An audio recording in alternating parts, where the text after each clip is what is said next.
to ask, what is your take on the fact that the rising competitiveness in the digital economy, how does it benefit Indian consumers? I really don't know because it's just, I think, nascent. I mean, it's just coming and it will, as I said, it will benefit in long term, definitely. It will be more transparent, more open, but there are digital usage, isn't it? Yeah. So now, only thing is the physical part of it, the product. There, one has to be really very careful what you say. It should be that, So the manufacturers have to be very careful. And you just heard about the food part of it, The food is also online, is being procured and delivered almost as good as fresh, So other day I was in that Max Hospital there, they serve almost the food from the canteen there, so the AC was not working. If you go to Max Arcade, the hospital has not given that kiosk the AC. That I realized that day, and I said, look how you're keeping your food. The AC is working on the other part. He said, "आप वहाँ जाके बैठ जाओ." मैंने कहा नहीं यार वो छोड़ो. Tell me how this is. You brought in the morning. You're supposed to be keeping that in the refrigerator, then heated and served to me. उपमा खाया क्या था? So these are the issues. It's all technology. It's all prices written, everything. I had ordered, it was open, so I ate. It was okay, these questions will come when discerning consumer will come. But I think technology ultimately is going to help us unless we misuse it.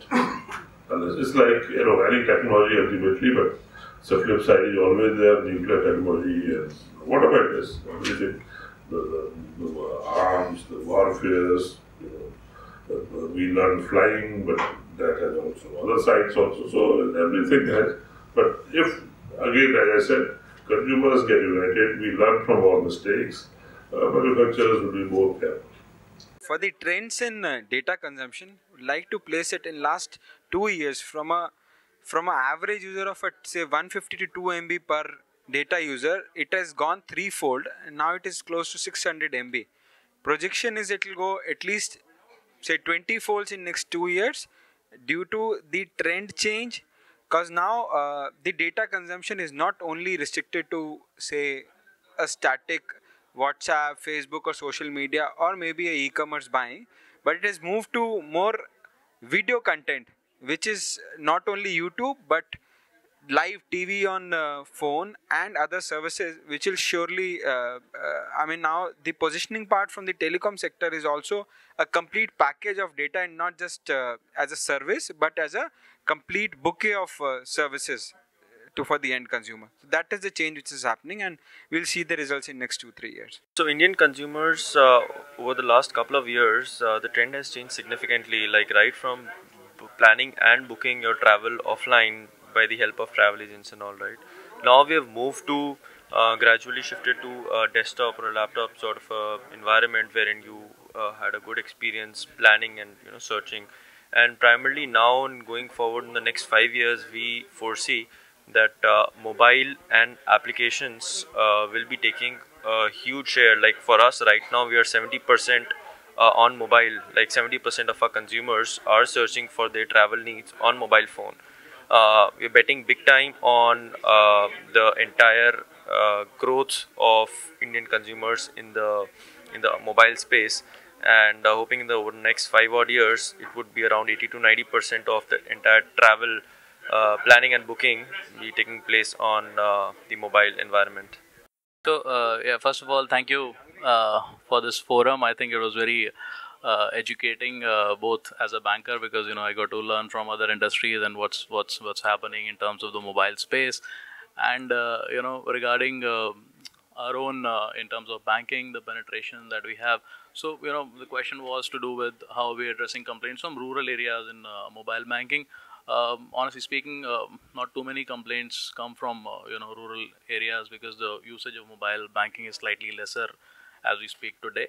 But currently, as we speak, we are at a 15 to 17% penetration in terms of our total user base using mobile application. But in the next year to come, we're looking at more than 30% of penetration in our user base. So definitely looking at it aggressively and to provide best of services to the customers. Major difference which we witness basically between metro and non-metro consumers towards mobile internet companies, it's basically I'll broadly classify into two things. One is the patience that the metro people have, since e-commerce offerings of e-commerce companies have become a basic hygiene for them. Their awareness levels are much higher compared to the tier 1 and tier 2 consumers, so they are very much proactive, very much reactive to whatever dissonance they are facing from the products. They are aware of the forums where they have to raise their concerns, queries, how to get their money reimbursed, how to get their product exchanged if it's not up to the mark. Whereas when it comes to tier 1, tier 2 guys, they are much lesser aware of all these nuances. But at the same time, since they are in that evolving stage compared to the metro guys, one of the other factors that have to be considered is the trust other than the awareness level. So the trust level in metros is much higher than the tier 1 or tier 2 towns. They are still a bit reluctant towards using this e-commerce offerings, towards doing transactions online. So there's a lot of learning that needs to be embedded in tier 1 and tier 2 town class consumers to make them feel confident about the transaction on digital platforms, to make them feel confident about the products that they'll get from digital platform will be up to the mark. So there is a bit of work that needs to be done in tier 1 and tier 2 towns.